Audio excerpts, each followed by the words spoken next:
शहराच्या पाणी पुरवठा योजनेच्या कामाची सद्यस्थिती जाणून घेण्यासाठी औरंगाबाद खंडपीठाच्या 2 न्यायमूर्तींनी स्वतःहून पुढाकार घेतलाय।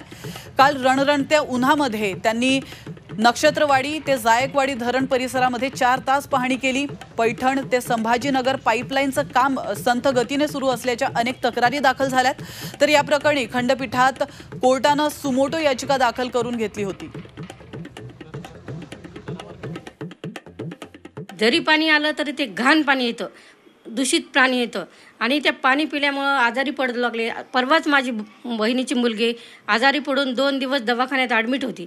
परिस्थिती नसताना सुद्धा तिला विकतचं पाणी घेऊन प्यावं लागतंय। आता हा 25 वर्षापासून रेंगाळलेला पाणी प्रश्न मुळात एवढा रेंगाळला का? तर ह्याचं कारण असं आहे की आर्थिक हितसंबंध जे काही असतात ते आर्थिक हितसंबंध आहेत आणि लोकप्रतिनिधींची ह्या प्रश्नाकडे बघण्याची जी काही दृष्टी आहे ती दृष्टी अजिबात गांभीर्याने बघण्याची नाही आहे।